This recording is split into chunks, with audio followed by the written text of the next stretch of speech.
Hello friends, નમસ્તે.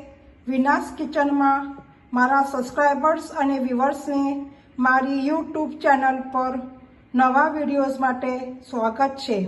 આજે બનાવીશું પોહાના રોલ. જે પૌવા છે એને 2 વખત ધોઈ નાખીશું અને ધોયા પછી એને નિતારી મૂકીશું. પછી એની અંદર 1/4 કપ પાણી નાખીને સોફ્ટ થવા મૂકીશું. અને જે ચણાનો લોટ છે એને ડ્રાય રોસ્ટ કરવાનો છે.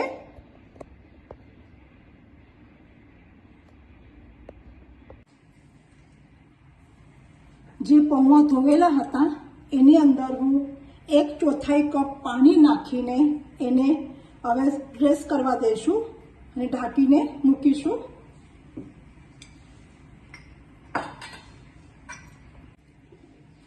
તમે જોઈ શકો છો હું પૌવાને ઢાંકીને મૂક્યા છે.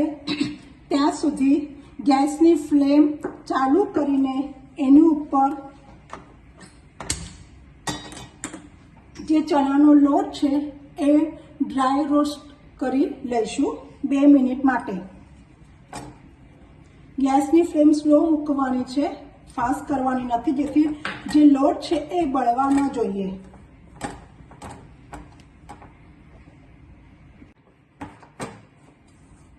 લોટ શેકાઈને થઈ ગયો છે, તમે જોઈ શકો છો.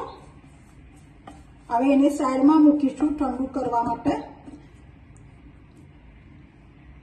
ત્યાં સુધી આપણે એક વઘાર્યું લઈશું અને જે વઘાર્યું છે એની અંદર આપણે વઘાર આપીશું તેલ નાખીને. તમે જોઈ શકો છો. હવે આના અંદર તેલ નાખીશું 1 નાની ચમચી. હવે એની અંદર વઘાર માટે જીરું છે એ નાખીશું. લીલા મરચાં છે, જીરું છે અને હિંગ છે. આ ત્રણેય વસ્તુ વઘાર માટે વાપરવાની છે. હું જીરું નાખી રહી છું આના અંદર.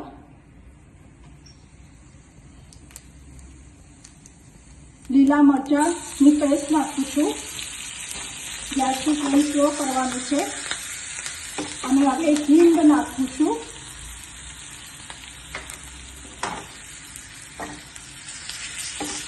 સાતળી ગયું છે. હવે આ જે વઘાર છે એ વઘાર ગેસની ફ્લેમ બંધ કરીશું. આ જે વઘાર છે એ વઘાર આ જે પૌવા છે એની અંદર મિક્સ કરીશું.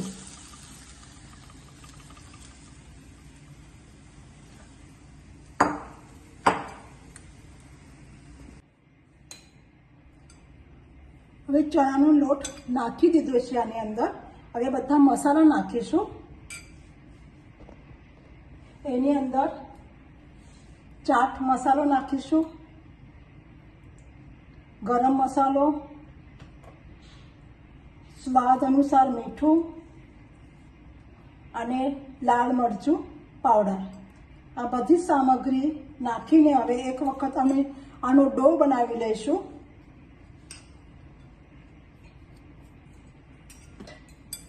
અને પછી ત્યાં સુધી હું તેલ ગરમ કરવા મૂકું છું ગેસની ફ્લેમ ઉપર. આના અંદર પાણી નાખવાનું નથી.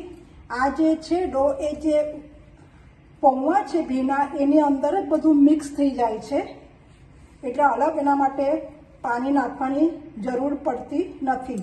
છતાં તમારા પૌવા બહુ જ કોરા હશે તો તમે 1 ટેબલસ્પૂન પાણી નાખીને એને સરખું કરી શકો છો.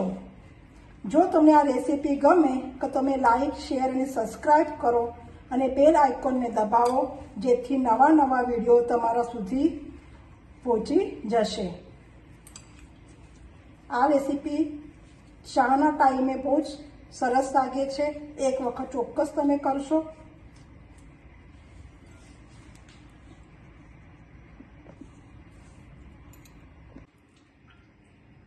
હવે તેલ આપણું ગરમ થઈ ગયું છે.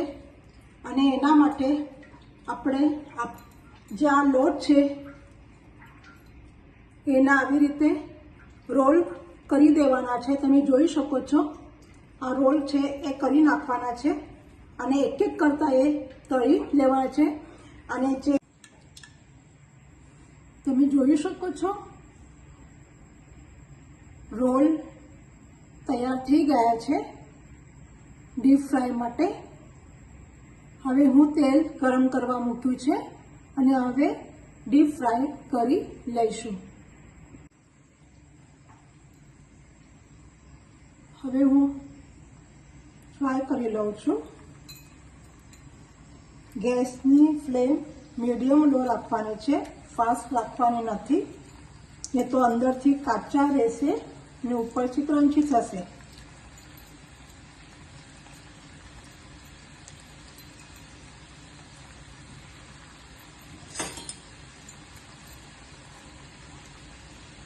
આ ખાવામાં બહુ ટેસ્ટી લાગે છે. નાના બાળકો મોટા સૌ ખાઈ શકે છે. તમે ચોક્કસ આ રેસીપી કરવા માટે ટ્રાય કરશો. આ અંદરથી એકદમ સોફ્ટ અને ઉપરથી એકદમ ક્રન્ચી લાગે છે. ગેસની ફ્લેમ સ્લો રાખવાની છે એક વખત તેલ બરાબર ગરમ થયા પછી.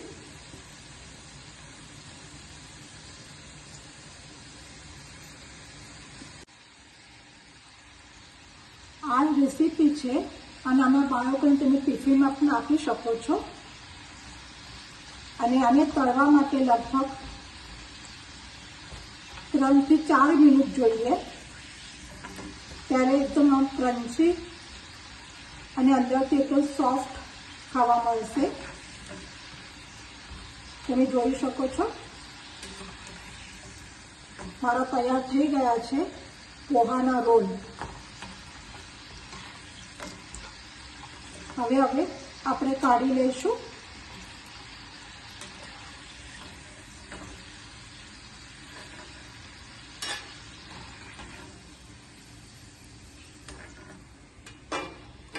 તમે જોઈ શકો છો.